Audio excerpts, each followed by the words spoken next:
Yeah, clap. One. Oh, okay, we're doing, are we? I know. Oh, sorry. Three, 1. 3, 2, 1.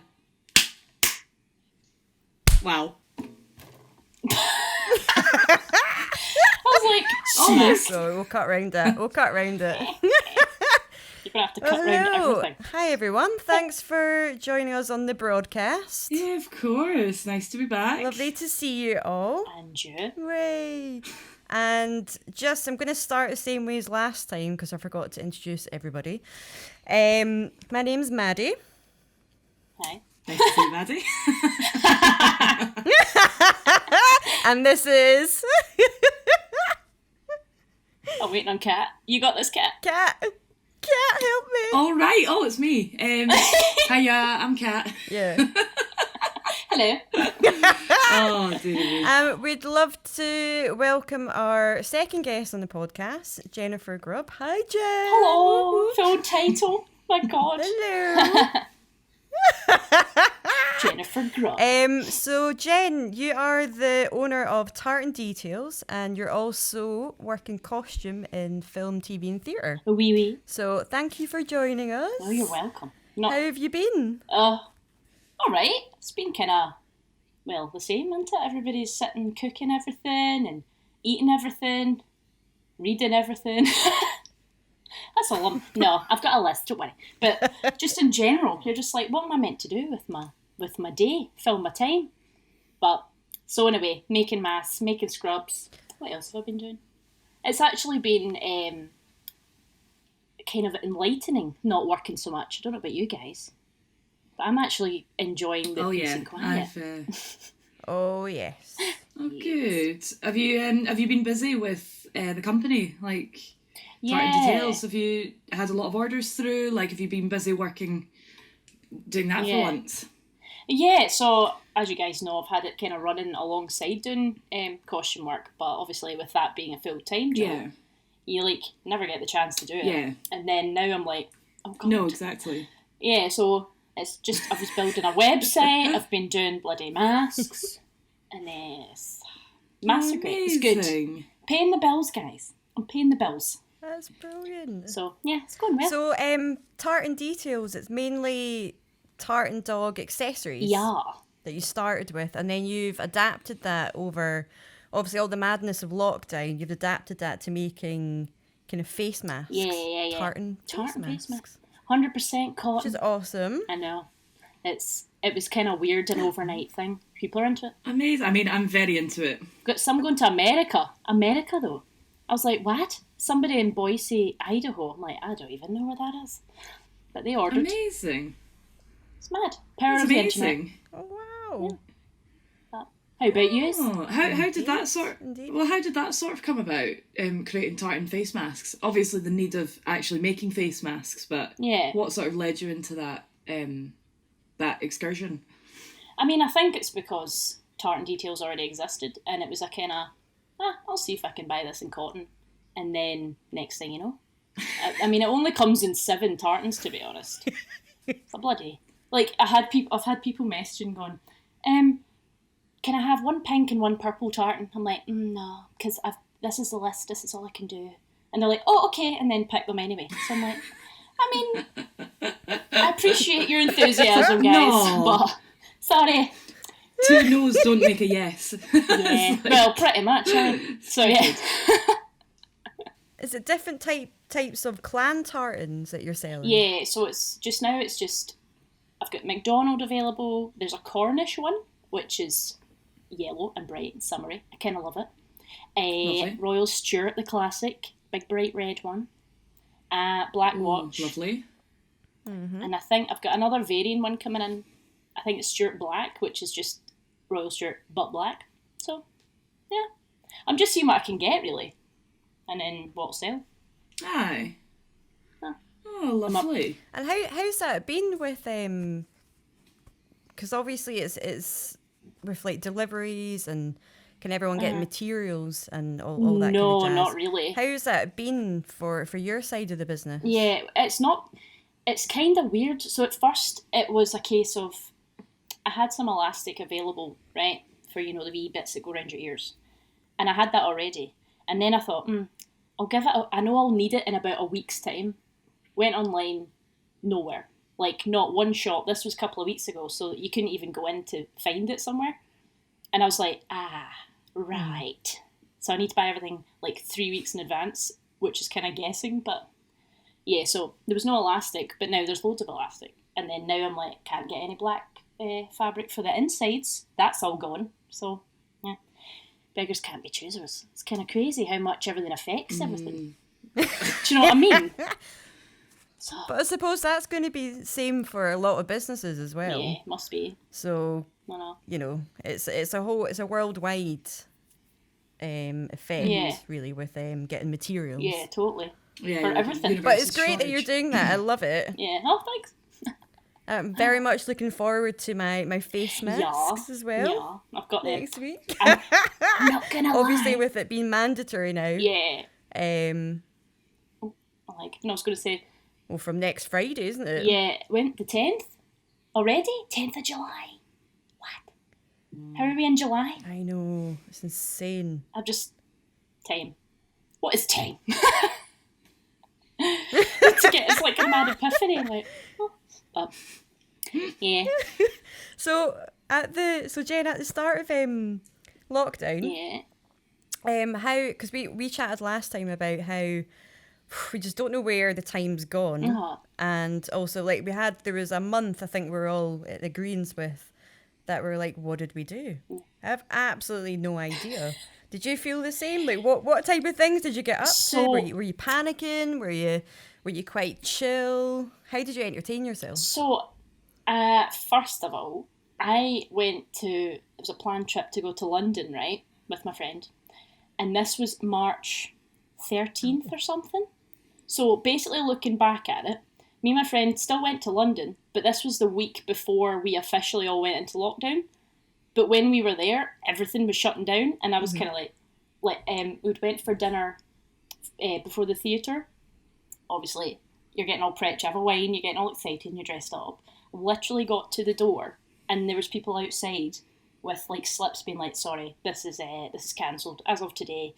All pubs, all theatres, everything." Shit. And we were like, we saw it coming, but we didn't see it coming. So it was like, oh no! And then it was kind of drizzling. I know. So it was that shut down. Harry Potter Studios the day before it shut down. What else? We'd booked something else. I think it was. She wanted to go up the sky. Had you? I was about to ask. Had you booked tickets and paid for these sort of shows and stuff? Did you get refunded? So Harry Potter Studios, they refunded. Pish. They were.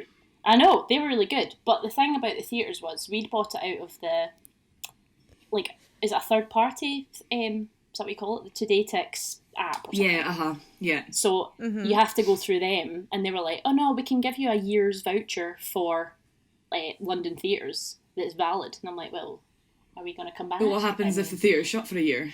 Which we have now found out they are, more or less. Silly. Yeah. So, anyway. Well, yeah, this is it. Fucking hell. That was the start of lockdown. And then I came back. Oh my God. Starting off on a good foot. Yeah. I was just like, I know, because I'm going, oh my God. And I spent all this money, and do you know that way where you're like, I know I'm not going to have work? And she's like, but I'll go. Anyway, it was fine. We had a good time. Came back, and then I moved studio to nearer my house to work and sew from. Lovely. Literally the day we went into lockdown, so I was so lucky that way. So, and then I've been setting that up. So. Wow. Blooming heck. Yeah. Just been hiding in there ever since, to be honest. Yeah, kinda. I went through a phase. At first I was like, no, I'm just going to paint all my house. I'm just going to hang all my shelves, and then ran out of money. It's like IKEA shop. Oh my God. I've got no paint. Oh my God. And yeah, so it's just doing that sort of thing. Did you end up being creative with it? If you'd run out of money, were you like, right, I'm just going to build something or construct something out of, not cardboard boxes, but everything had lying around? Not really. I'm not going to lie. I am not that good. I would do that with ingredients, cooking-wise. Oh my God, I haven't wasted anything in 3 months. Apart from maybe 1 hour. Oh, that's good, being frugal. Yeah, so that's worked out quite well. Who knew? I'm a hidden chef. amazing, working on these hidden talents you never actually get to explore. Right? I know. Hello, Crafty. Eat your heart out. Crafty's a thing of the past, like, isn't it? It's not going to be the same. You joined the bacon trend then? Yes. Oh, right. Got a story for you. Have you heard of / had beignets? That's a no. Beignets, yes. Oh, what's that? Beignets. They're New Orleans. They're deep fried, basically donuts without holes in, and they've got ice and sugar all over them. And oh my days, they're the best thing in the world. So I got them in New Orleans. Was like, I need to know how to make these, and so I've been experimenting. It's been pretty good. Oh, lovely! Oh, have you got any photos of your creations? I do actually. Obviously, no, not right this second, but I do. I will share. But it was what was I going to say? Because I don't have a actual deep fat fryer, you have to fry them. I'm like, I don't have any sort of control over the temperature of this. So like one's in and it's perfect, and you make about 5 for a batch. Yeah, the next like 3 are burnt, right. But that's what I need to get. That's the next stage.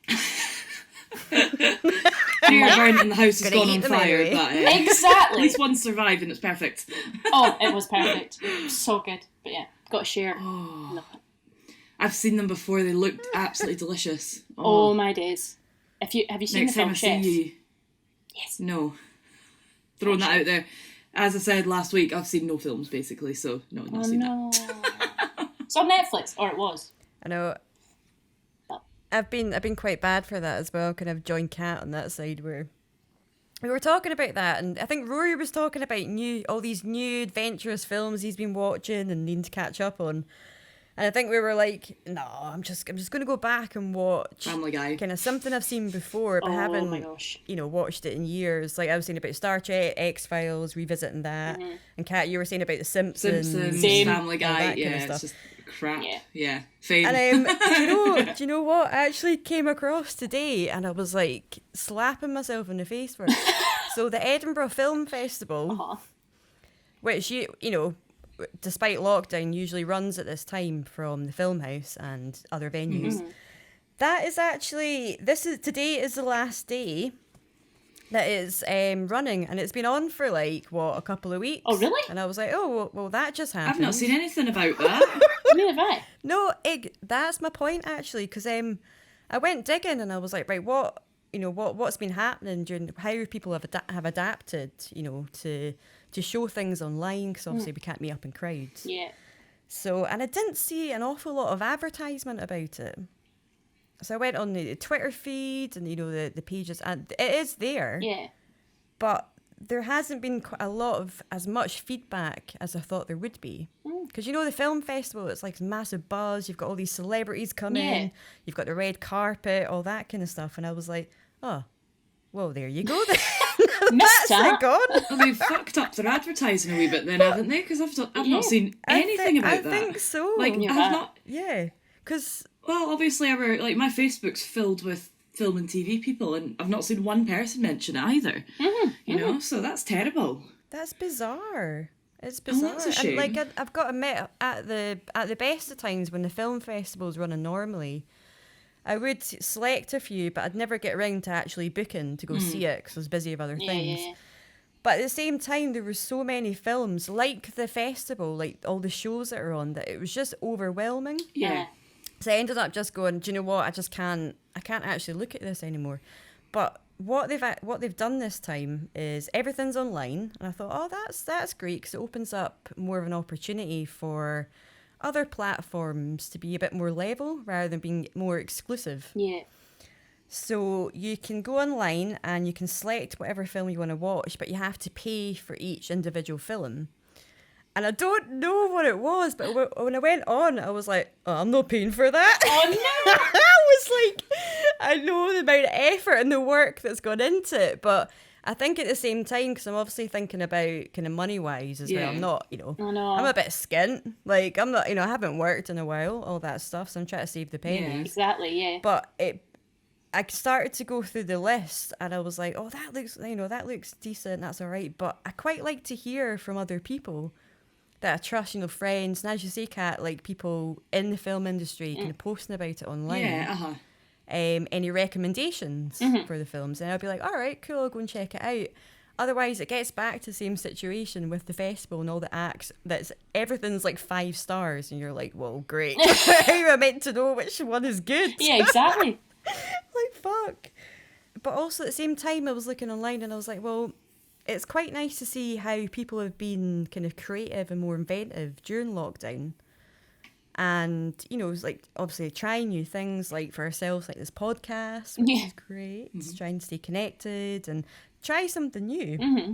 Jen, have you been trying anything new? I know you said about your cooking, but is there anything else that you've gone, never thought I'd be able to do that, or I never thought I'd have the time? Well, I'm not sure if it's exactly what you would say something I can 100% do, but I have cut Derek's hair twice. So I was like, right, I cannot look at you, no offence, with this hair right now. I can't. You know how everyone's hair is just insane, right? Especially guys. I mean, my roots go on for 2 miles at this point. It's ridiculous. Listen, I mean, I'm quite lucky actually. My hair's just a riot all the time. It's fine. So I was just like, I need to seriously, can you please let me cut your hair? And he's weirdly was like, yeah, that's fine. And I was like, alrighty, let's do this. So instead of like, amazing. I didn't even YouTube a video, or because I thought I'm just going to get too into it and then think about it too much, right? That's courageous, Jen. That is pretty courageous. Just going in blind. Exactly. What's the worst that can happen? Apparently, he could be bald, more or less. That did not happen. Right, so what happened? Did the, whatever, I'm just, non-technical terms, okay, guys? Bear with. The, basically, razored up the back. Clippers, thank you.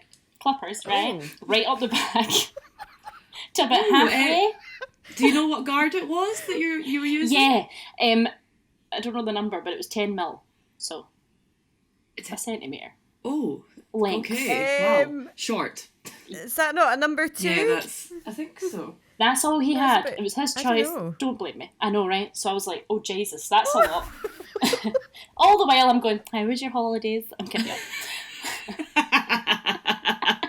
I actually did. He's like, You doing anything nice this weekend? Yeah. I was like, oh, how's the missus? And then I'm going, do barbers even say that? Probably not. It's just like, no, that's a hairdresser thing, not a barber thing. Anyway, right. So it goes up the way, up halfway around his head, round about his ears, and I was like, right, okay, don't look alarmed, Jen. Do not look alarmed. So then he goes, it's fine. They just kind of put their fingers in there, pull the hair out, and just go at it at scissors. And I was like, cool, let's do that. Jesus, it was terrifying. But I just went for it. It actually ended up beautiful. Have you got a little before and after for us to see? I do. Yeah. I will definitely share that with you. That'll be going right on the Instagram, I think. Right. Poor Derek. Oh, bless. Well, it's actually been on my story, so you can't moan. Second one, success, guys. Success. I should have a queue going. But anyway, yeah, I wouldn't say it was 100%, but it was definitely something I've never done, never thought I would do. But at least, exactly, at least you gave it a go. Yeah. You know, it's hair, it'll grow back. So 10 mil is a 3, so that's not too bad. There you go. Okay. That's okay. Yeah. That's like a safety one. Yeah, so you'll be fine. Yeah, not going shorter than that. No. Oh my God. I was just going to say, I can imagine Derek's hair being pretty wild. So going all the way down to a 3, I can imagine was quite a big change, but I'm sure you've done an amazing job. I can't wait to see him. Well... No, endless mess. Yeah. So, but seriously, like, obviously going from something ridiculous length, you've seen it in US, you know what it was like, a riot, right? To, as you're saying, a 3. Halfway around, I'm like, hello, bowl cut. Hello. Did you, you did, like, cut it on top, didn't you? You gave it a wee scissor cut. Yeah. But he's all, just pull it up the way and just snip it. And I'm going, oh, aye, cool, yeah. Just essentially, that's all it is, yeah. But it worked. Brilliant. So. See, now you've done it, because if you've done it well, he will badger you to no end to constantly cut his hair because he can't be arsed going to the barbers. Yeah. I think we all get entrapped into it, and now we're all family barbers. So, yeah. Well, poor you. Well, you've been doing... you didn't seem certain on that, Jen. You're like, yeah. I was like... Maybe. It's more me that goes, you need to seriously cut your hair. He's just going for it. I don't know. He's just went, yeah, that's fine. That's my hair now. And I'm like, no, this is coming off. Mm-mm. Oh, I like that you did a flare. Like, you kept it long on top, short at the sides. I mean, you could have just done a 3 all over and saved you both hassle, but... I went for it. Put a couple of stripes in the side, you know. Yeah. My God, that was a style, remember? Get your initials in the back Single of your faster head. stripes, oh aye. Like, why? Oh, it's coming back, baby. It's coming back. Oh, yeah. Jen, I was going to ask you, have you seen, because I was saying last time it's been really popular, I don't know, like in Edinburgh, everyone's been bleaching their hair? Well, I've not seen this, but... Have you seen quite a lot of that in Glasgow? My friend, literally yesterday, she was chatting to me and she just went, so, it's 5 o'clock and I've just sort of decided I want to bleach my hair. And I was like, cool. So she was away out buying stuff today to do it. But, I mean, why not? I think people are bored. Want a change. Yeah, a lot of people I know have dyed their hair. Pink seems to be the colour. That peachy colours came back again this summer. That's been big for the past couple of summers, like that pastel-y. That's made a big appearance again, which... It's nice. That gives me flashbacks of last year, so... it not coming out my head again and then basically chopping my hair off, which is why it's so short now, so... Woohoo! I have to look at you side on to check the length there. So, guys... I mean, it is growing. It's getting there. I mean, my hair is so healthy because I've not had it bleached since March. So there you go. Although I'd messaged my hairdresser at one point. I mean, she's done my hair for like 6-7 years now, and I was like, "How well do you think I could highlight my own hair with foils?" She was like, "Step away from the foils. Get away from it right now. You better not touch your hair." So it's like, right, okay. I learned my lesson from last year. Not going to do this again. So. Oh, dear. What's it been like in Glasgow, Jen? Like, have you been in the town, kind of walking about? Is it quite busy now that all the shops are open? So I live just outside it, but I have been in here's the thing. Friday night takeaways, we drive all the way into Glasgow just for a burger.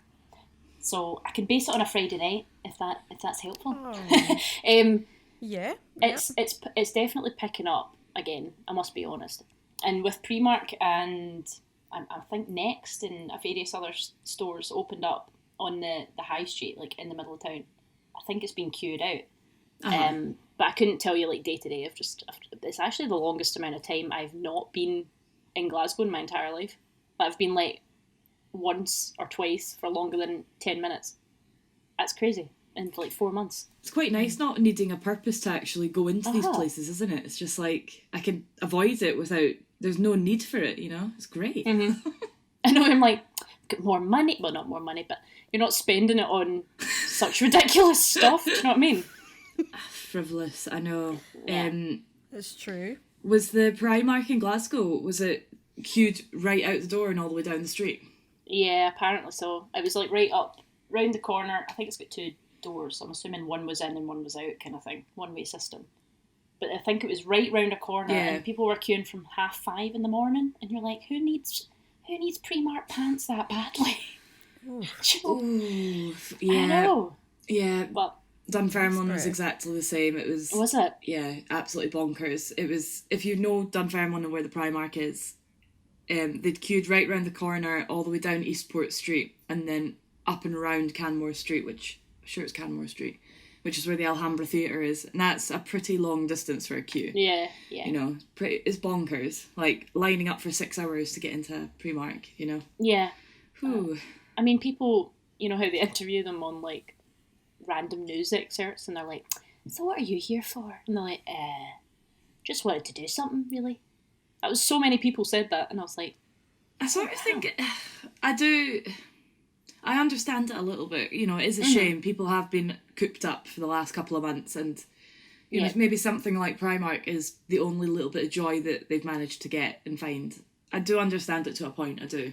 You guys, I took a walk into town the other day, and not to purposely go shopping in town. I'm totally avoiding it. And as soon as we hit Princess Street, it was absolutely mobbed. Like, I expected it to be that way because everything was open, but there was queues and queues of folk. And the one thing that really pissed me off, right, was everyone had kind of like forgotten about the kind of social distancing, which I know was going to happen, but it was pretty intense. Like, it was really, really close. And there was this, I hate to say it, like, there was this one wifey that was going by, and she just coughed without covering her mouth or anything, and it was like right next to a queue of people that were standing outside the shop, and there wasn't that much distance to actually get by.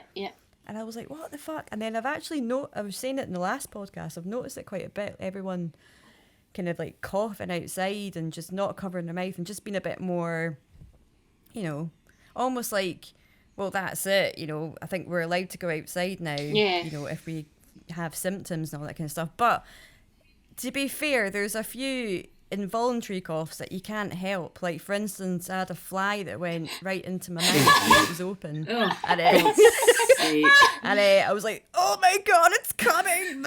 Yeah. And I was like, oh shit, everyone's going to think that of me. But there is some where you're like, come on, mate. I mean, like, you can at least put a wee, you know, put your sleeve up to your mouth or something. The old vampire cough. But I do think, well, you know, it is summer. You know, we started lockdown spring, summer, and obviously a lot of people are suffering with hay fever. You know, like myself included, which... So it's just like, don't give everybody dirty looks when they have a wee bit of a coughing fit, but obviously cover your damn mouth. Just cover it up. I mean, that's just etiquette anyway. Of course don't just gonna be there. Like a fucking watching a 4-year-old cough with full mouth open, like... Yeah, the one bogey. You're an adult, man. Come on. I know. It's snot actually... bubble in the nose. Yeah. Ugh, nasty. So, we were talking about so obviously the Edinburgh Festival's like not happening this year. Woohoo! And we were talking about if there was, which is quite nice, obviously, for, you know, not being as busy, but shit for work in that terms. Yeah. But we were talking about what kind of alternatives companies are coming up with to, you know, kind of like any kind of local events, like, you know, like comedy stand-up shows, or I think we spoke about possible kind of outdoor theatre shows as well that would be safe to do. Yeah. And it's not something, I tried to have a look online to see if anything was up and coming. The only thing I could find was the official Edinburgh Fringe page had mentioned we're working on a few details more to come, but that was like last month, and I was like, oh, like, what's happening with that? But is anything, because I know you can have a festival, well, there's usually a festival in Glasgow, especially like Transmit Music Festival and all that kind of stuff. I totally forgot about Transmit. Totally forgot about it. Yeah. Tea in the park. Oh, that's sad. We'll go. I know. Have you heard of any like alternatives that are happening in its place? I haven't. You know, everyone's sort of postponing everything, which are kind of across the board. But another girl I'd worked with, she's a designer for theatre primarily. I think it was last week. She messaged me asking for some sort of kind of advice on pricing some jackets she wanted in a show. And I'm kind of like, oh, okay. So I was pricing it up and just kind of giving her a bit of advice or where she could buy stuff. And she's like, this is really helpful. The plan is to have, she didn't say what it was, so unfortunately I can't tell you, I don't know. She's like, I'm planning on having a theatre show being, it's like performed and then streamed online to watch. So I don't know where I don't know if that's in a theatre or if they've rented just a space, or if it's like us just now, we're all in our own homes or whatever, and they all come together and kind of perform. I don't know, but she's obviously in talks about that. But it's August onwards, so I'm not sure if that's sort of across the board as well. But that's the only thing I've really heard. That's a lovely idea. Cool. Yeah. I had so the only thing I heard the other day, and it was when I was in this kind of local coffee shop, and the guide, it was near the hub near Edinburgh Castle. Oh, yeah. And he'd mentioned that the people working there were working on possibly having outdoor screenings for short films, like local short films. Oh, good.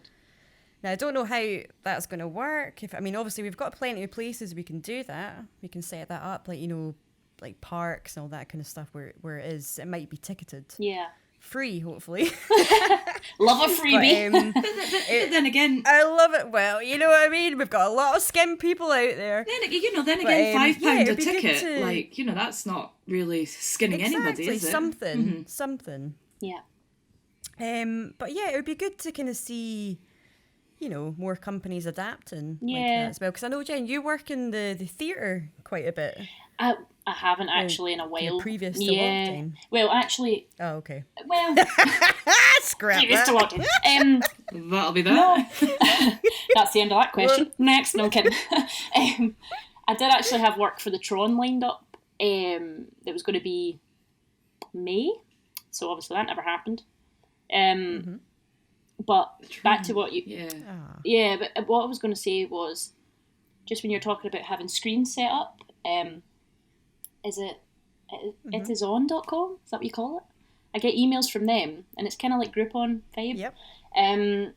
They had the Lomond Shores are doing drive-in films, but it's all films we've seen before. That's the thing.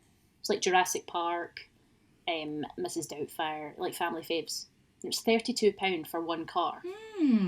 Oh. But I thought that's great if you've got family. Oh, but okay. if it's you and your partner, you and your friend, for a film I've seen. Where is this venue? This was Lomond Shores, so Loch Lomond. Oh, right. I've not heard of it before. Yeah, I think they just call themselves drive-in movies. Highly original. I'm not sure, but you can find them online. Oh, lovely. Yeah. There must be. I said this last week. Like, there must be something that, obviously, especially in Edinburgh, because they're going to have such a creative gap, because the Fringe isn't obviously going to be there this year. There must be something that people can think of that is going to be relatively inexpensive to put on, and you'd be able to make some money through it, even if it is like, selling, £3 a ticket, £5 a ticket, get 100 people, that's a couple £100, Yeah, exactly. There must be something. Definitely. Well, I think because we were talking, there's quite a few outdoor platforms for theatre shows, that can be done outside. And it's, anyone that's kind of listening to, checking into the podcast and who works in theatre, if anyone knows of anything, any events that are coming up, it'd be great to hear about it. Yeah, definitely, yeah. Or even, just getting kind of folk together to doesn't necessarily have to be a lot of cost that's put into it. It's more the actual planning and organising and working with each other to do it. Yeah. And I'm sure a lot of people right now, as you say, are twiddling their thumbs, would help out with, for instance, like costume and any wigs and kind of changes that need done. Yeah. Behind the scenes as well. It's all doable.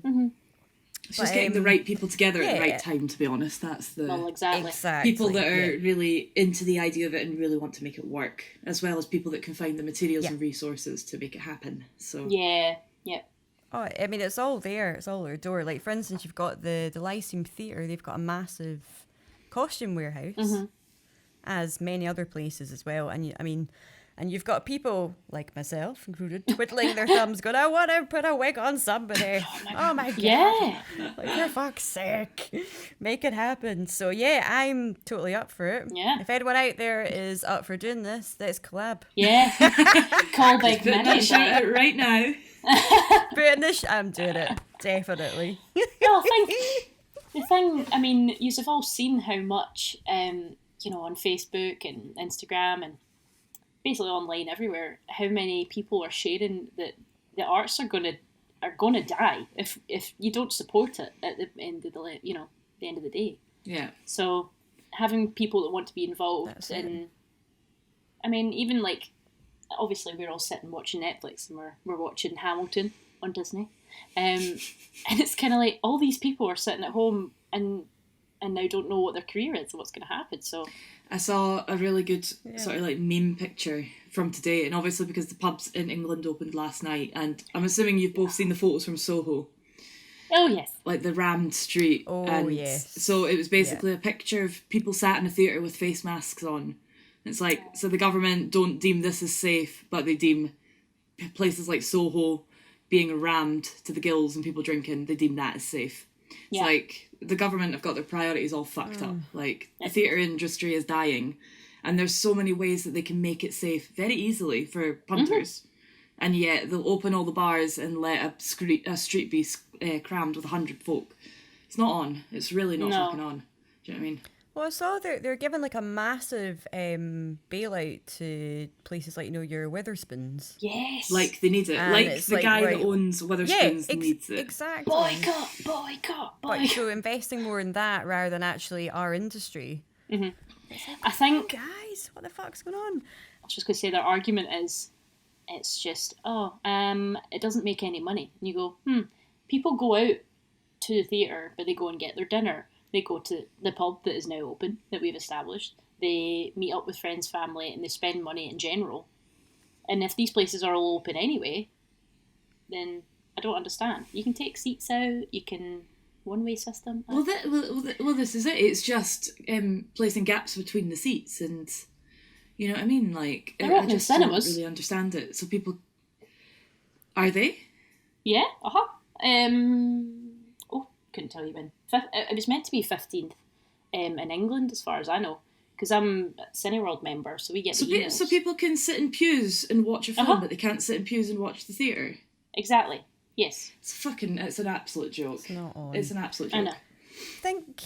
I think one of the main concerns that I heard going around, especially in regards to the theatre, was, well, how are they going to manage any social distancing when the actors are on stage? Mm-hmm. And also, how are the costume and wig changes, especially quick changes, going to work? And I'm like, well, they can work. They just have to alter like, working practices.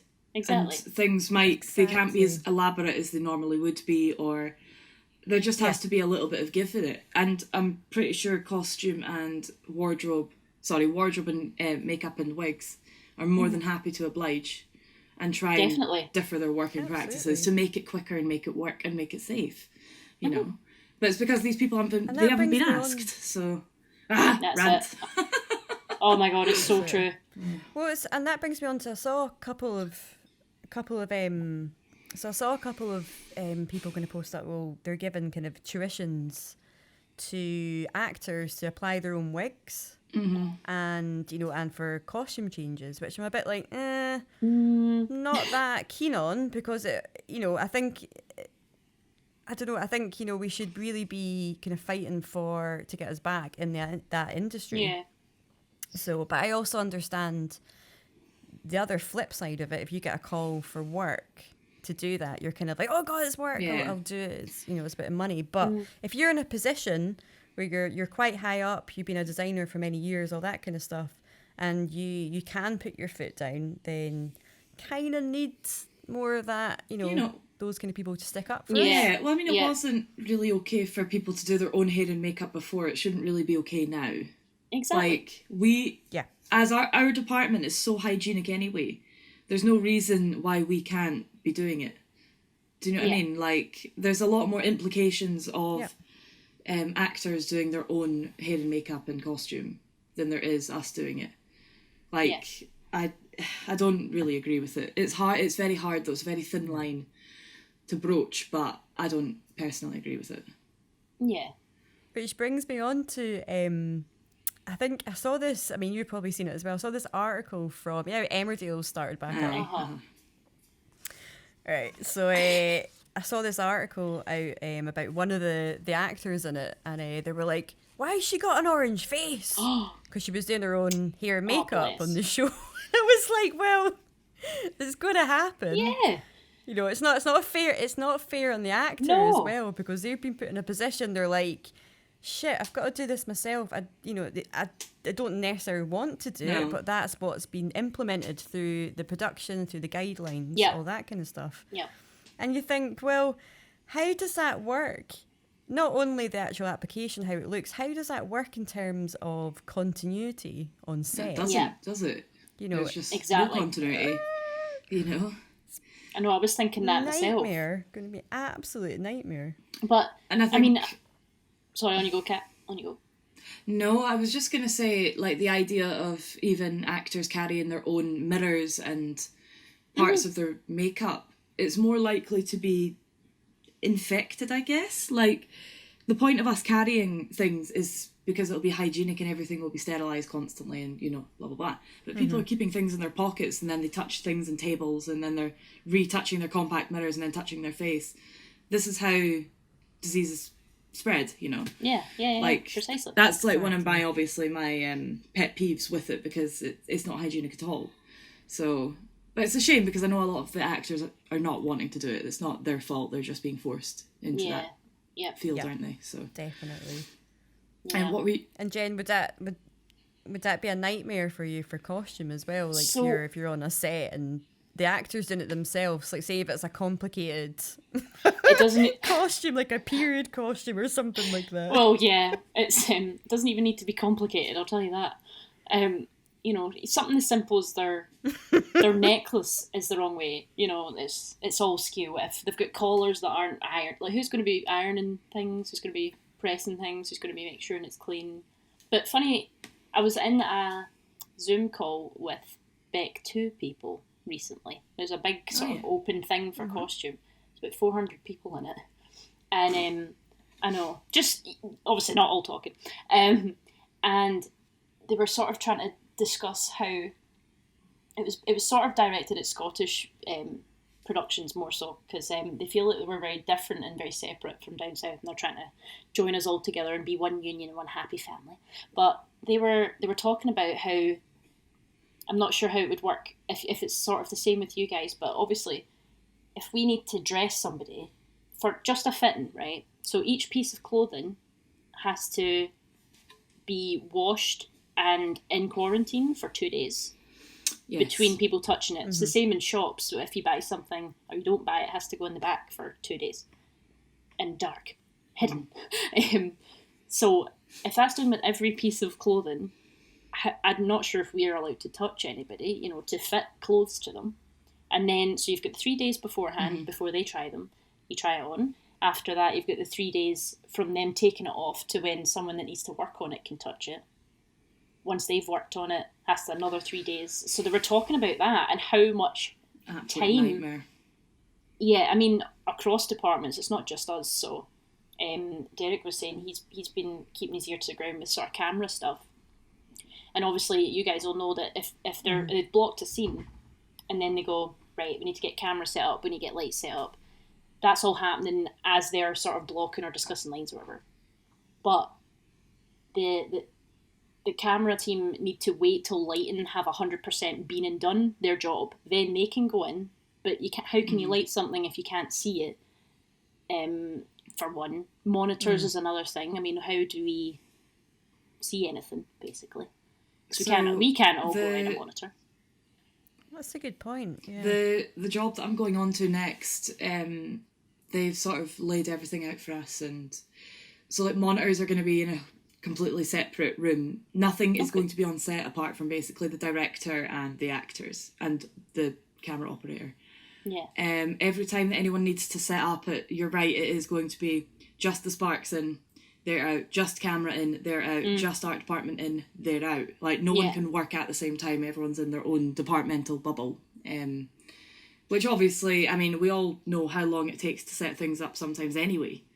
Yeah. So the fact that people will only be allowed in departmentally, and then obviously you go in, check everything, and realise something's wrong, then it all has to get started again. And obviously with makeup and hair and costume, our checks are then done separately. The actors are stepped away from the set and into another room. Like, that's how we're looking at working things. Yeah. So it is just keeping everybody in bubbles away from each other, you know. And yeah, it's just going to be a bit bonkers, to be honest. I think it'll be fine. Like, maybe once people start working again and they get an idea for it, then it is just finding your feet and understanding what works and what doesn't. But I think there's going to be a lot of frustration for sure of us all going back, and then this is going to be the new working order. Yeah.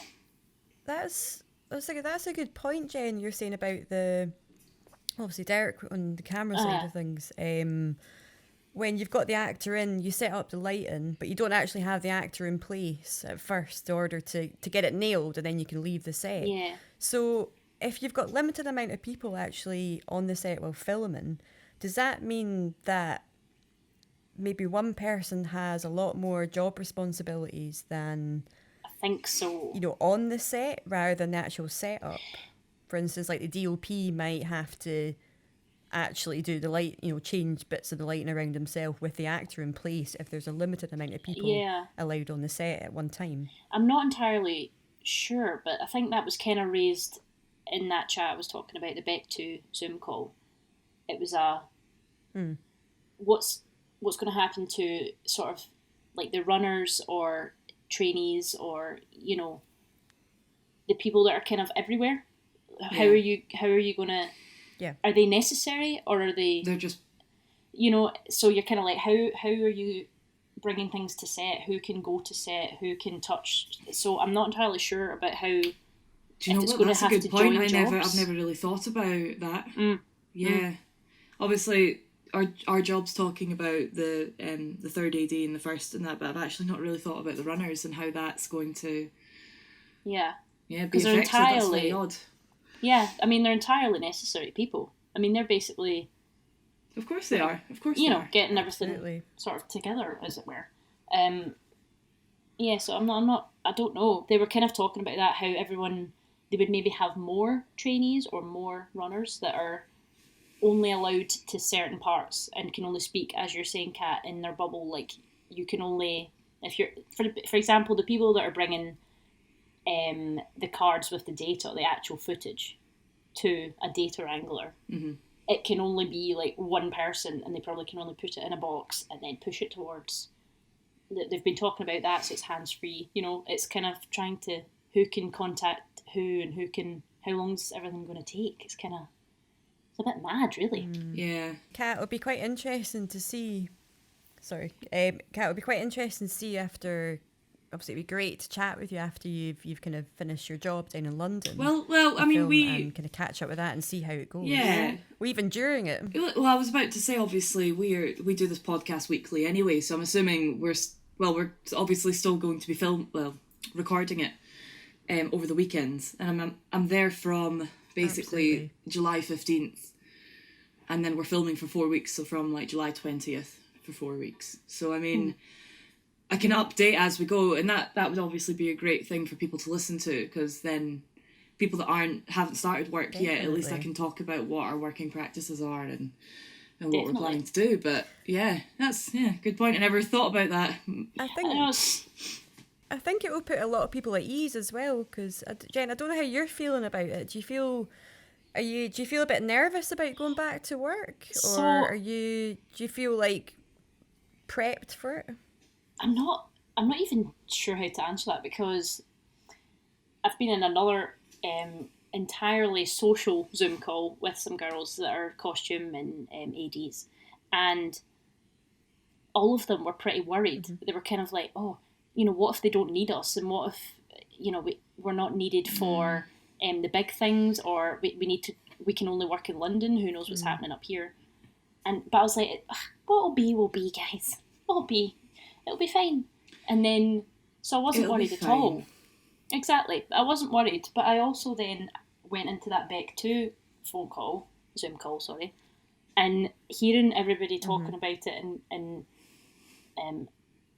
kind of made it more real, I guess, that there is a problem. It sounds silly, but you know, when you're off and you're having your own space, you're not seeing many people, you're kind of in this bubble of, okay, we'll go back when we go back.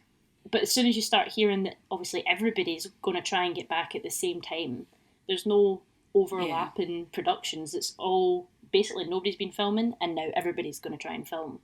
And I think people have that concern of, how do I get on something now? And I was kind of like... But then there's going to be a surplus of production, so there will be an overlap. It will be a...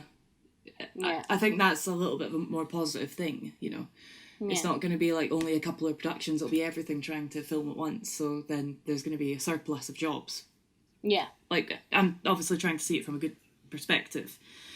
I was just going to say, like, at the beginning of lockdown, I said this last week, I was totally sure TV and film was dead. Like, I was ready to look for a new job because I didn't think, especially being makeup and we're such an intimate department, I was like, there's no way we can work. And now it's actually to the point I'm about to start a job and it's sort of fine. So it's things have improved, you know. Over the 4 months, things have gotten better, and I am more than positive that it's going to keep getting better. It'll be finding your feet for sure, but it will get better, you know. Yeah. Absolutely, and that's why it would be good to chat with folk when it does kick off, you know, how they've been getting on when they have been on sets, which will happen, as you say, which, you know, productions will kick off, and we'll almost find like a new kind of flow as to the procedures, especially for adverts, your film, your TV. As soon as a couple of productions have started, more productions will get more confident about it. Do you know what I mean? Like, it'll take the first few brave productions to start, realise that it's okay and it can actually work, and then more productions will be like, right, we can fucking do that too. So I've got no doubt in my mind. Yeah. Should be what we can do. It's coming, guys. Work is coming. Let's hope. I was guys, I was actually thinking back to the time we spent on the lovely feature film Limbo together. Oh, Limbo. Which was, God, that was a few years back now, wasn't 2018. it? 2 years. That's right. October time. Oh my God. I dream of Uist all the time. I love so do I just love the Hebrides. Shout out to my Hebridean family. Love them.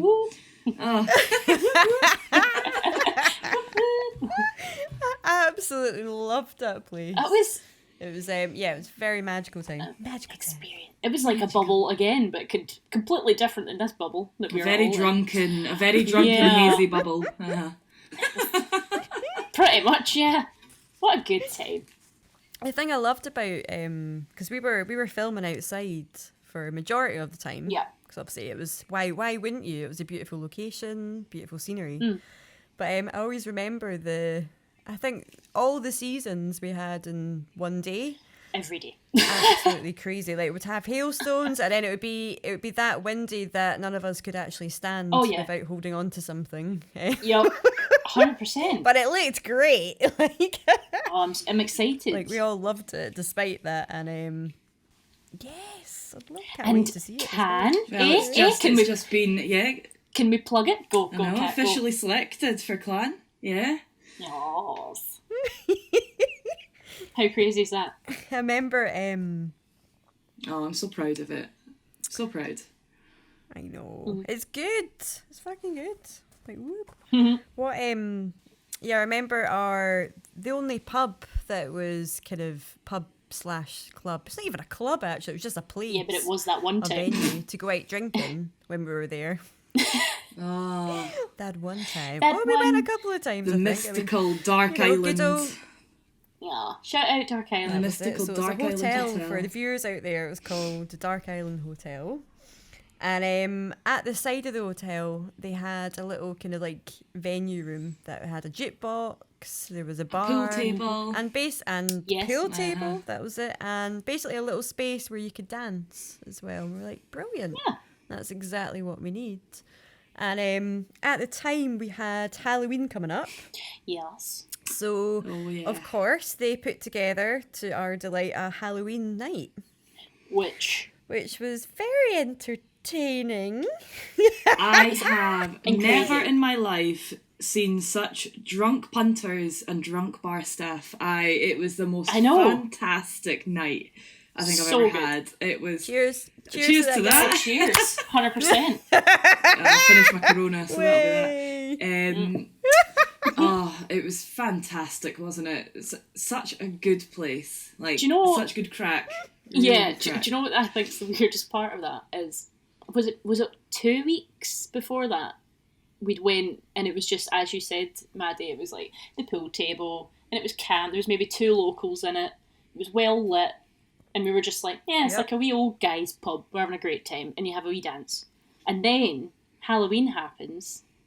And it was honestly like stepping in almost to a club in like Glasgow or Edinburgh. But it wasn't. It was also like a different planet. There was no bouncers. But it was also like behind the bar. Do you remember you had to go through the bar to actually get to the room?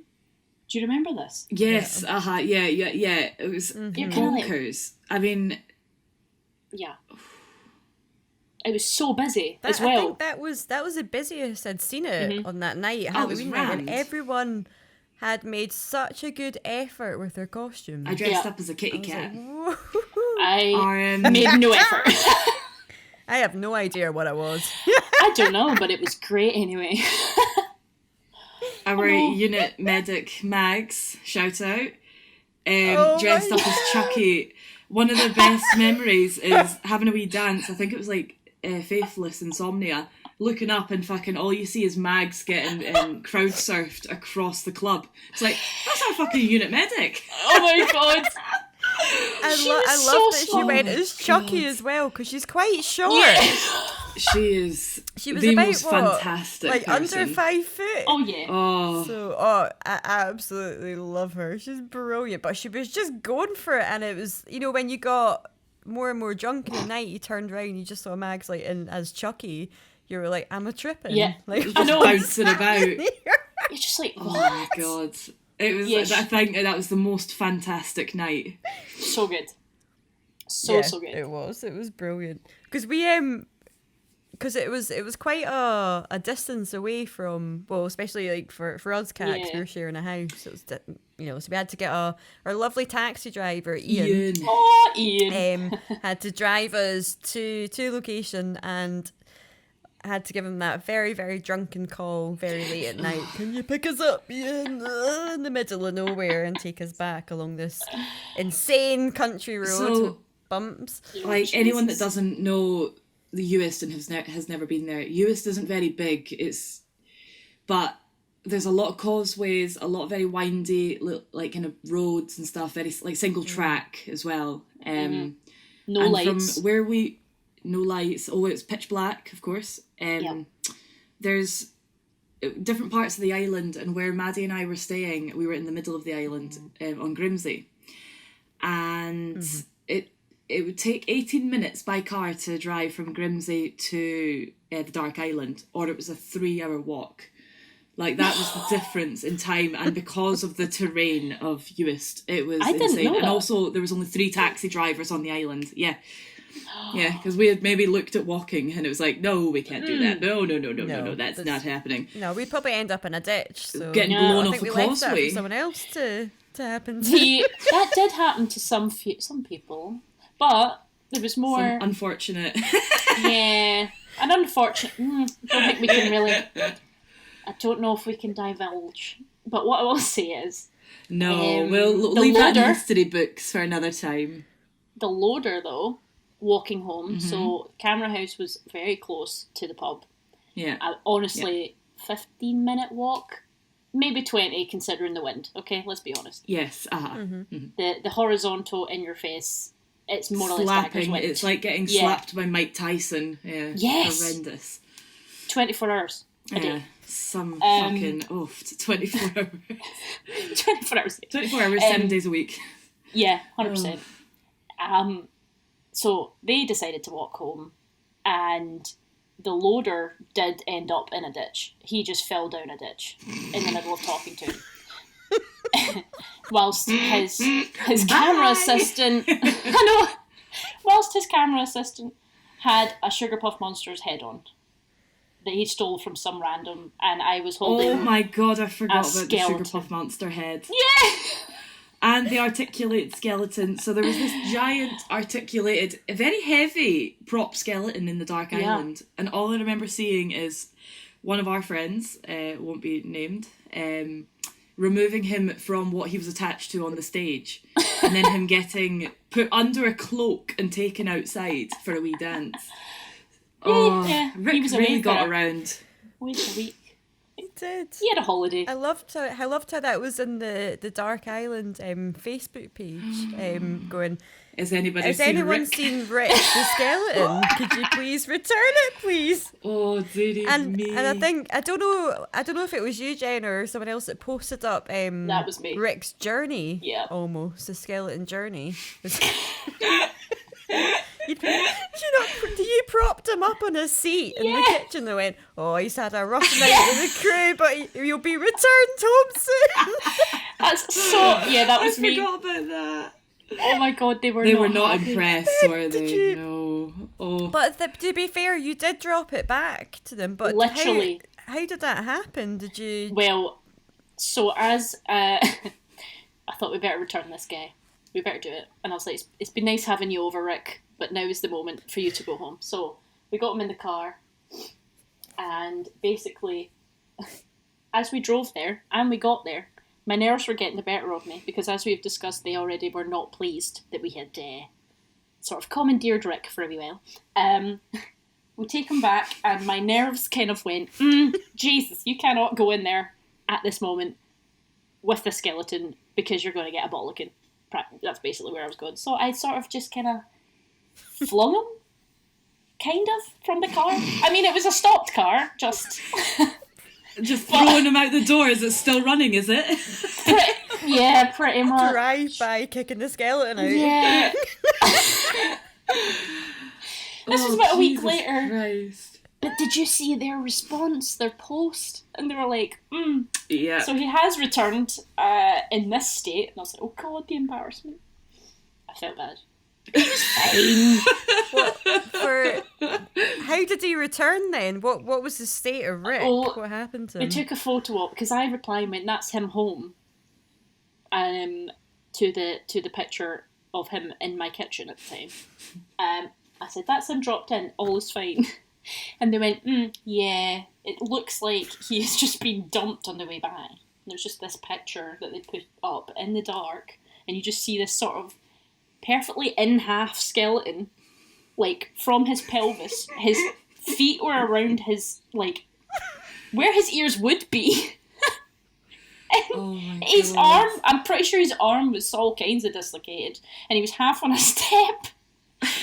And basically, they were like, so yeah, you dropped him back, yeah, and I was just like, yeah, sorry, I'm really sorry. No, I think there was a little bit of humour there, because they did say something like, he's a bit worse for wear. Home. Yeah. Yeah, I think it was a bit humorous. Like, it wasn't, I don't think it was a bollocking. It was very, very funny though, and I still have the screenshot of their post as well. Just to remember the good old days. I think Rick the Skeleton's probably going to go up on the Instagram page just for everyone out there to see that. So. Yeah. I think Jen, you'll need to send us the picture of him sat in your kitchen. Yeah, he still had that goblet. Mm-hmm. Remember the goblet? That's the one. Oh, yeah, I'll send it, don't worry. I will hook yous up. Oh, R.I.P. Rick. Oh, Rick. The irony. Do you know what's funny? Is I denied a lift home because I wanted to carry him home. Rick, I mean. No, not like a real person. I mean the skeleton. Yeah. He was in a boot of a car, and then I was like, nah, I'm going to take him out and I'm going to walk. Bear in mind, it's half an hour back to our house. I don't know. Why? Alcohol's wonderful. Easier. It really is a wonderful thing. Makes you feel invincible, and you can do anything like carry an articulated skeleton for half an hour. Yeah, and nearly drown on the way home. It's that bloody wet. Oh my god. Did you walk by yourself on the way back home with the skeleton? So hence how I saw the loader falling in a ditch. Yeah. Oh, yeah. Yeah. But then, and the Sugar Puff monster kept her company. Yeah, so good. But then a taxi had to pick us up. Well, pick me up because Sugar Puff monster was lying in the middle of the road, like looking at a lamp. Oh, there was a light. There was one light in that street, like a street light, and he was just. So Sugar Puff monster was like a fly, just like a moth, just staring at the light. And I'm thinking, look into the lights. This is when his boss decided to fall down a ditch. I was like, please take him home. Don't know who's to take who home at this point. But yeah, a taxi came back and got me. I just love it. I just bloody love a night out. A crew night out. Fantastic. That was one of the best nights out ever. It really was. Rat party. It was so good. And the Limbo Rat Party, even better, being in Kirsty Halliday's flat. Yes. Playing what I don't even know what the name of the game was. It was basically just find the most ridiculous things and wear it as a hat. So Stuart Truesdale had found a set of ladders. I think. What did you find? An amp?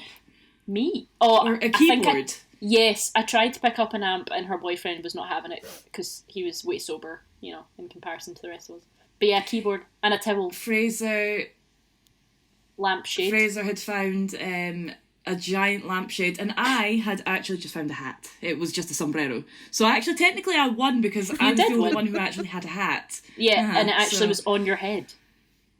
Everyone was just holding it. Like fucking running full pelt through Kirsty's flat trying to find things for this game. It was so much fun. We are such children. It's great. Oh my god. And then we were on the back of the sofa at one point, like standing on. I think we couldn't touch the floor or something. I don't know. She was freaking out, but that was a thing. Were we playing the floor is lava? We might have been. But I was on the back of her sofa. I just remember someone being at the top of the door frame at one point. Like someone had climbed the top of the door and was on top of the frame. I don't know who that was. I think that might have also been Fraser. Like, I don't know how we didn't fully wreck Kirsty's flat. It was not a clue. It was just the best night. The best people, the best night. I was wrapping Limbo turbans was just everything. In the bathroom. You were? With organza. Oh yeah, because obviously... It doesn't work. It does not. I think at one point you wrapped like 4 or 5 different turbans on me, actually. Was it not me? You were part of it at one point, for sure. Or maybe it was There's Stuart. a picture of one Stuart, of you, because obviously... Oh, maybe it is Stuart then. Just ridiculous. Obviously, the turban thing, we had a character in Limbo who needed one, and so we'd all been practicing turban wrapping, and then ended up getting very good at it. So it was just continuing on, basically keeping the practical side of it, keeping the practice up. Yeah. Try it with different fabrics, see if it works. With different fabrics, see if it works. Definitely it does not work with organza, so that's 100%. A good note for everybody to take right now. Mm-hmm. Yeah. Don't do it. Oh, just amazing. It was so great. Fun memories. Fun memories. Oh. I always remember, because I was thinking about kind of like continuity side of it. I know we're talking about, how at the moment it's going to be impossible, but also like the times that when you've been on set and there's been things out of your actual control that you just can't control it for the continuity. Like, for instance, the weather outside, if it's like really, really windy or if it's rainy, and then it suddenly changes to sunshine, but that actor's got a wet face, or, their hair is like being blown a really weird direction, and you're like, well, I can't change it, or I can't, try and hide it at a different angle because you're getting a 360. Yeah. So what's going on with that? You just need to let it go. And at the back of your head, you're like, oh God, I really hope they, kind of cut around that, because, there's nothing you can do. Exactly. And there's been a lot of instances like that, but also there's been a few which I've had, obviously won't name them, but I've been like, what the fuck, when I've seen the edit, and I'm like, what? Like, they've chopped into it from out of sequence of the film in sections, and for instance, one of the hairstyles I did on this actor, she had her hair down and then up at one point, but they decided to, she was coming outside of a door of a house, so her hair was up when she went in, and then seconds later she gets knocked at the door, she comes out and it's down, and then you go back and it cuts to the hair back up again, and I'm like, no. That's not what makes me look like my continuity error. Yeah. That's editing. 100%. Or because they missed a scene, or they had to put something else in. Yeah. And I was like, oh God, that's a bit annoying. But these are things that happen, and you just have to kind of bite the bullet on it and be like, it is what it is. Yeah. So, just get through it. Has anything happened like that to you guys? Probably. Oh, well, Limbo, there was... Basically just Limbo. Say it as Jen. Well, just when you're talking about rain, so do you remember the scene when I think one of the characters was meant to be in an interview or something? They had a suit on. It was quite a light coloured suit, and it was raining sideways, and the director came over to us at one point, and we were trying to hold, me and Kirsty Halliday, trying to hold umbrellas over them, in between takes. I mean, useless at this point. It is so windy. It's just no use. And the director came up to us and went, so can you get rid of the raindrops on his suit? And we were like, what? We were outside, obviously. It was like full on an outside shot. And we were like, yeah. Well, not really, because it's fucking raining. Like, what do you expect? That's a hard one, isn't it? Yeah. It's a hard one, because obviously they'll be seeing it from a different perspective, because they're so focused on the vision aspect of it, and you're focused on actually trying to keep your actor, like, warm as well, and, you know, out the rain, and also for yourselves for the continuity side. So it is a bit, when you're in that moment, it's really difficult to kind of get around that. But at least, you know, you say up front at the time, well, sorry, I can't, there's not much I can know, do. you kind of like, I think, do you know what, I think it was more because, was it not a pickup or something? We'd shot something that was, as you're saying, a couple of seconds before in the actual story, for example. Mm-hmm. I'm pretty sure. And it was a dry day. Yeah. But actually, we did sort of iron it a wee bit and managed to get the spots out. So it might have worked better than we thought. But you're kind of like, it's raining though. There you go. And it's not just rain, it's horizontal. So I don't know what, Yeah. There's only so much you can do, really. Let's be honest. Well, that is very true. It's like having like an actress and she's got a fringe or something like that, and it's windy and it's blowing all in her face and you can't see her face properly in the camera, so they ask you to clip it or something out the way, and you're just a bit like, can't really do that because it was never clipped before, and it's like, but obviously costume and makeup continuity is such a taboo subject, isn't it? It's just a bit like, just do whatever, it'll be fine, they'll be able to edit around it, and it's like, actually by the time it gets there, it's like, oh, that's sticking out like a sore thumb, that's not great, is it? So no. But it's almost, you do get that, it's like almost like a quick fix just for the moment to get the scene in. For, say for instance, the light's changing and we need to shoot this now if it's using natural daylight, and as you say, Kat, you might get asked to do something like that, take the fringe out the way, or can you just, you know, clip it at the side, and you're like, well, no, because then that makes me look like a it makes me look like a dick, so no. Pretty much, yeah. Plus it doesn't make sense to the story. It's going to be, it will stand out, and you'll probably end up cutting it out anyway. And then to be honest, because you'll see it in the edit. Exactly. And then to be honest, you end up doing it anyway because you were pressured to do it, so it's just like, fuck's sake, my artistic integrity is shattered. Well, that's when you run to continuity and you go, can you just take a wee note? Yeah, exactly. This has happened. Script supervisors are our best friends. Never 100%. Forget that. Just tell them it's totally unusable. Totally unusable, so. The amount of films I've probably ruined. They've got a lot on their plate to be a, script supervisor as well. Like, God, I couldn't imagine actually doing that, and especially now as well, probably having a lot more to look out for. I'm like, whoa. The idea of stepping back and looking at the frame as a whole, and looking at the costume, looking at the head and the hair and the makeup, looking at the background and their motions and what they're doing. The direction. I was watching a film the other day of someone driving. Yeah. Oh, and time on clocks. I know, and watches and shit. Like, I was watching a film the other day of someone driving and just what they were doing with their hands as they're... It's like, I couldn't be a script supervisor. It's one hell of a job to notice that much. Like, I don't notice shit going on around me, frankly. Like, I would just like to say I'm good at my own job, but that's besides the point. Well, that's all you need. Whoops. It's fine. Just shot myself in the foot. She shouted continuity. So. Oh, do you meet any prospective producers out there? At least you're being honest. You're all good. Just in normal life, I'm just not very observant. I am at work, but just not in normal life. That's fine. I find that I am. I've had quite a bit of that on, like, I know, like, in theatre, especially because it's a live performance, and you're like, shit, you know. And I had one of the actors he had this fake moustache on that I got put on, like, in a quick change, and like beard and stuff like that.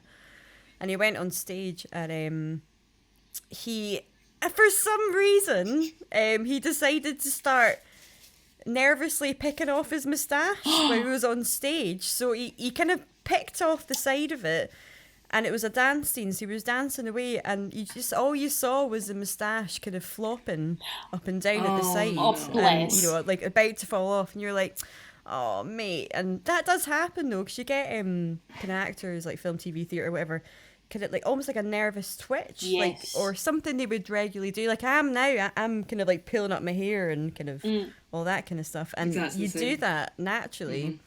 Yeah, you do it naturally. Yeah, but it's without thought. When it's us looking at the monitor and you do that, you're like, don't touch your hair. Please don't touch your hair. Yep. But obviously we did have an opportunity to do that, before that, without all this lockdown madness. So it'd be interesting to see with the actors on set if they're actually a bit more tuned into it. I know, yeah. With their, how they're, or are they going to be nervous about it? Because it's like, there's quite a lot of pressure on them, and obviously there's more restrictions, and how would that affect their kind of concentration levels for acting and all that stuff? I mean, I hope not, but I hope, obviously it's going to be made as comfortable as possible for them. Yeah. But it would be interesting to see the kind of development in that before it becomes almost normal. Yeah, I mean, you know yourselves, there's some actors that are totally fine and seem really, like they're aware of how you guys have set their hair, they're aware of how they have to hold, if their bag's underneath, like, the lapel of a coat kind of thing, and they're quite aware of it and kind of almost set themselves at the beginning. And then you get the ones that are just, bless, how do you get dressed in the morning, And you kind of like, all this added pressure. It's true though. You're honestly like, how, are you okay, hun? Are you alright? But like, basically, as we've discussed, right? We've discussed the amount of time it's going to take. As you said, you're going to have one department in, one department out. You're going to have another one in, another one out. So a lot of the time, I don't know how it works, obviously, but they must get in a zone, and then they can do their performance, and then they're done. But how long do they have to now maintain that state of mind in between when everybody's trying to set up and stuff? Yeah. So I mean, how long? Well, how long is it going to take? Basically, is the question. I suppose, people that... Are they going to feel the pressure of the limited time that we now have on set? Yeah. And obviously being aware of, like, filming times, you're like, oh, shit. That is quite a bit. I've never actually that's quite a bit to think about. And not only that, but obviously your performance and getting into character. And But then again, some people might thrive on it. They might... Exactly. Work under that sort of that pressure and that limited feeling. They might genuinely thrive, Yeah, it will be interesting to see if they either hit the ground running like or collapse completely, I suppose. Challenge at the beginning and then see how it unfolds over time. Well, this is it. Again, I'm very much, everybody will find their feet. Everybody will find their feet with it. Of course, regardless it's going to happen. It's all good. One day we'll look back and laugh at this. This whole, do you remember that 2020? Remember when nobody knew? 2020. Let's just not speak of it ever again. God. Well, at least we have evidence of it. Yeah, with this podcast as well. So. Oh yeah, great. We'll listen back and go. Once it's online, it's there. That's it. It's never going. Yeah, that's it for the ages. Well, guys, I saw him. So when I was out and about in town, like I don't know if I'm just noticing it more now, but you've got all your like Instagram influencers and like your TikToks and all that kind of stuff, and I noticed like there was a lot more people out, doing the posing photos and all that kind of stuff, like dressing up and getting a quick ass and shot or like a wee dance and all this kind of stuff, and I was like. I know it goes on, but I'm seeing this more. I'm like, what the fuck? And I quite like a good, almost like a You've Been Framed stories around Instagram influencers. And there's a great page on Instagram called Influencers in the Wild. Oh my word. I don't know if you've been on it Matty's at all. Obsessed with that page. Like the amount of fucking... It's basically Has he shown you some of the videos? Oh yeah. It's basically influencers that get called out for their bullshit, isn't it? That's like, so funny. Yeah. One of them, for example, it was during lockdown, I think someone was trying to repair some of the shops that had been damaged in some of the protests and stuff. Oh, of course, yeah.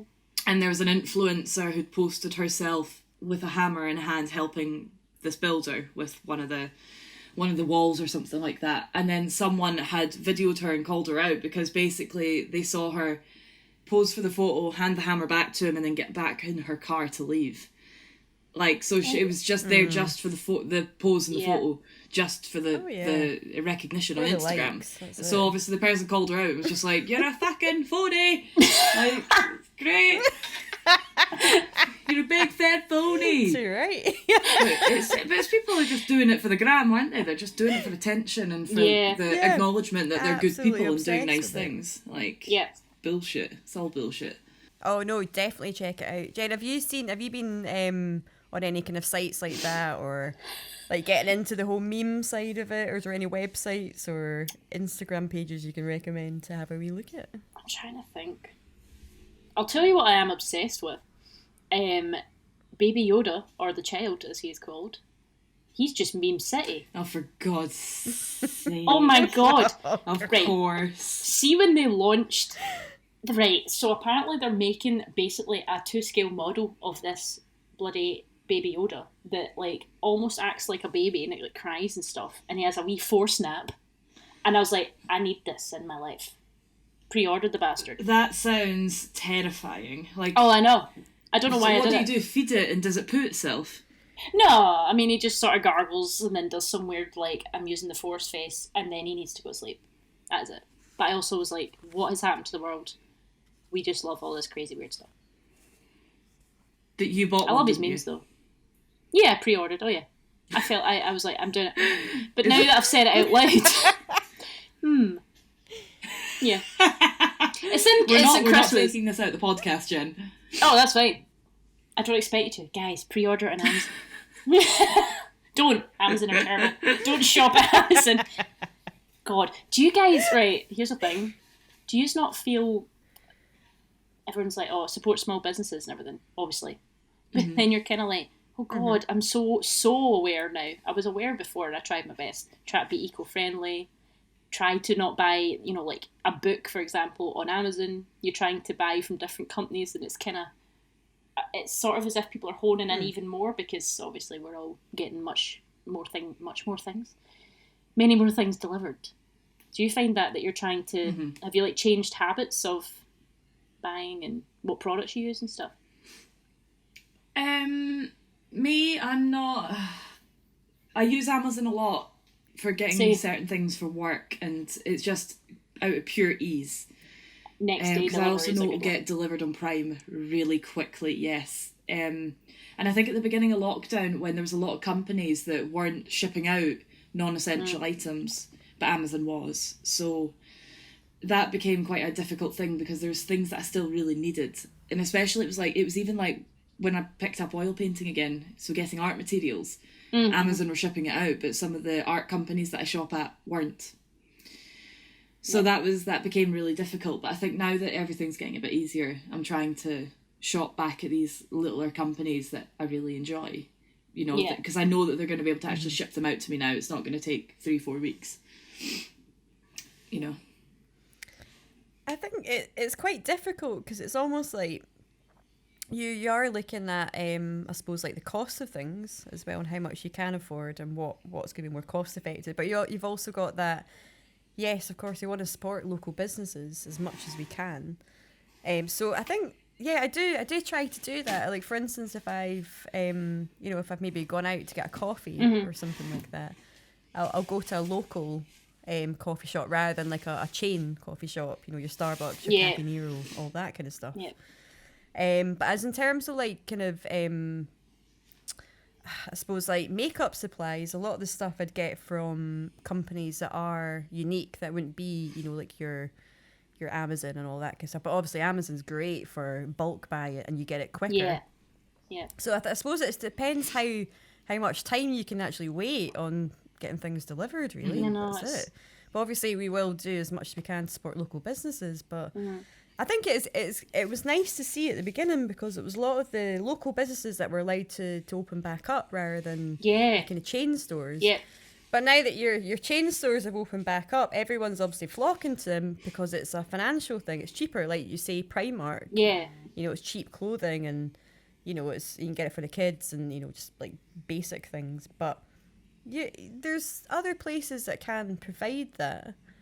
You don't have to go to these places, but I think we've also been like conditioned quite a lot of time to go to these big stores and through the advertising and all that kind of stuff. But yeah, it's a hard one. Mm-hmm. I think at the moment it comes down to the kind of financial side. Yeah, definitely.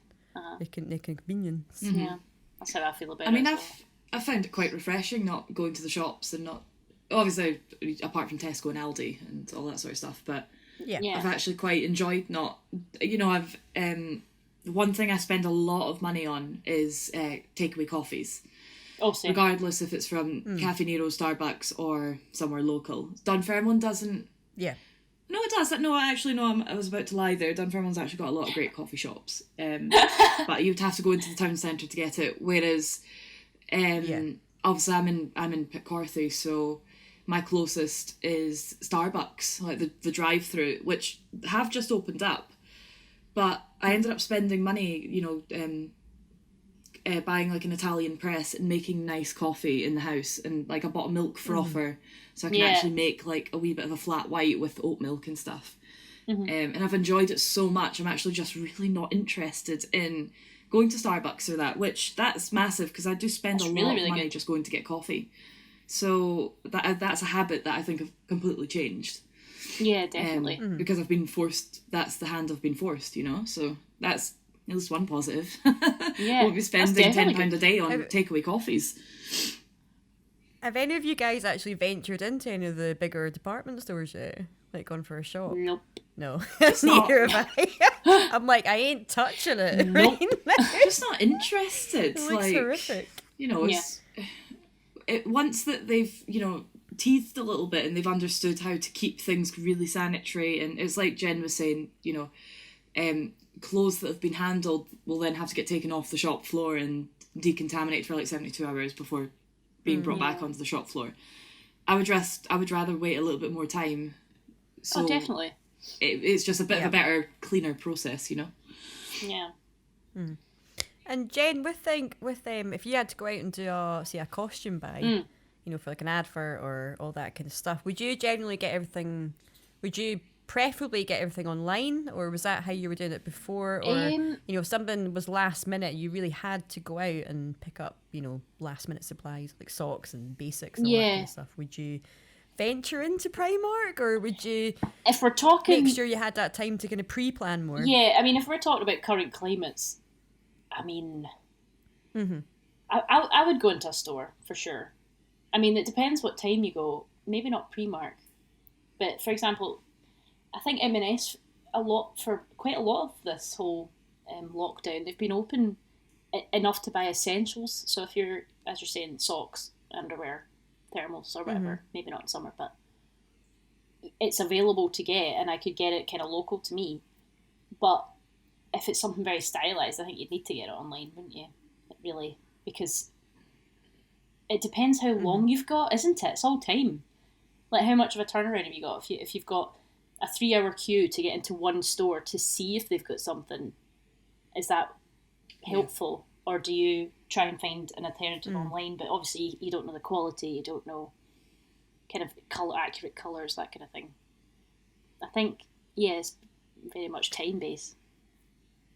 Talent a lot. Is that, do you think that's something that's going to be considered more yes. for the kind of costume department when it comes to any of the shoots coming up? Yeah, so that was actually part of the conversation in that Zoom chat with Beck too.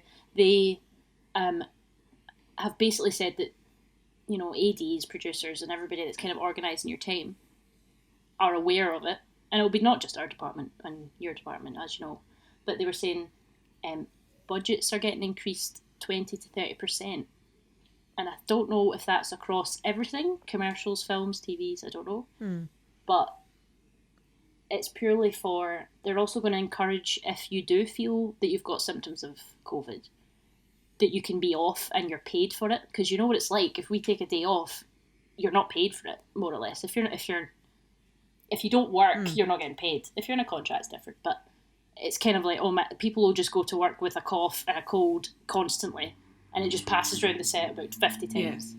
So now, apparently, it's very much encouraged. Yeah. So they're like, if you feel ill, you have to say that you're ill, and you are off, and you're paid, and you go into self-isolation for 2 weeks. So I'm assuming that's what the sort of part of that budget's for. but it's for, I guess, everybody that needs time and money and. Yeah, that's excellent news. I didn't actually know about that. I was like, I need to tell you. Yeah, get it in there. Yeah, everybody, there's more money. That's excellent that people are being protected, as well. That it's something that we really cannot stop. It's not anyone's fault. So it's good that there's being things that are getting put into place for us. That's great. That's really 100%. Well, I mean, it's encouraging. I honestly didn't know that as freelance. Yeah. I was like, well, that's handy. That's great. Nice one. Top tip as well. That's awesome.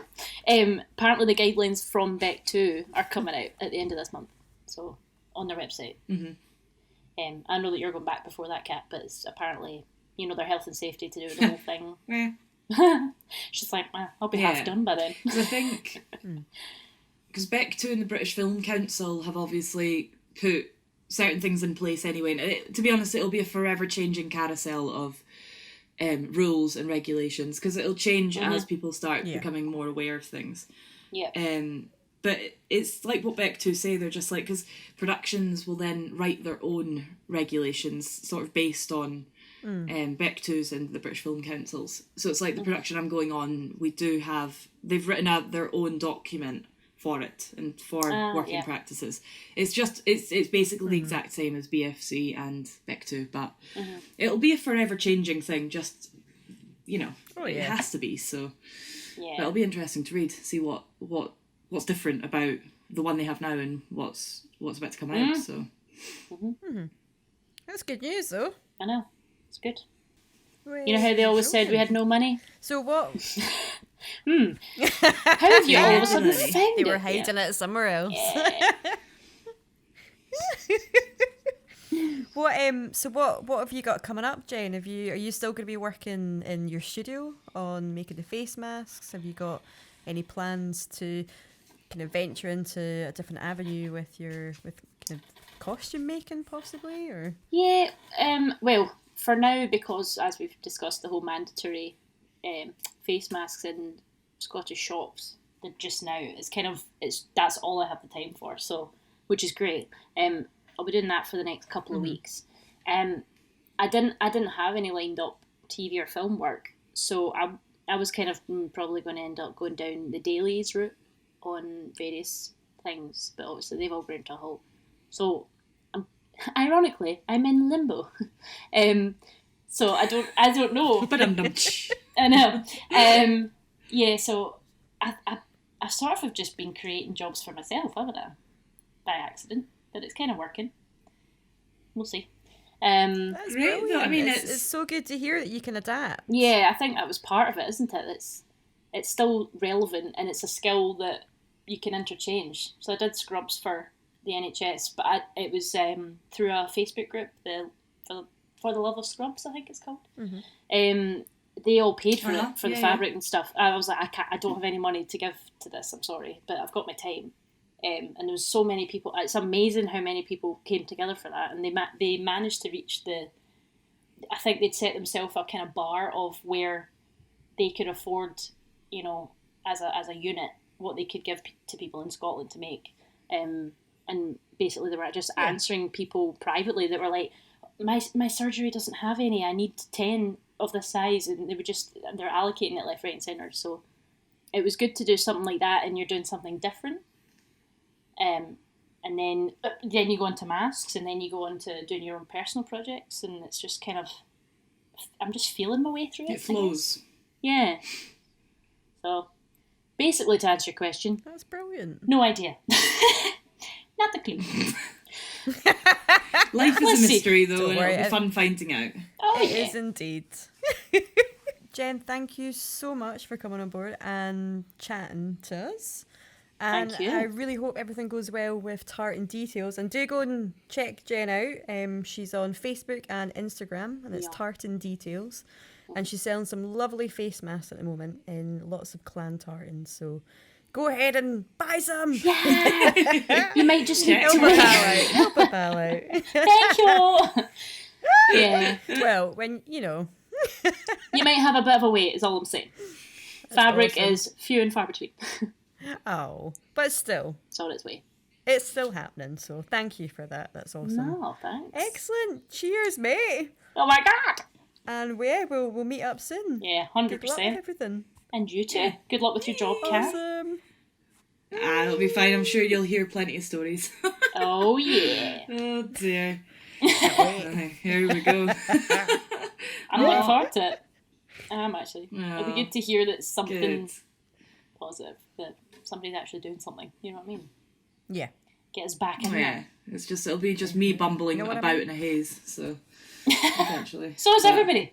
It's fine. Nobody knows. Aww.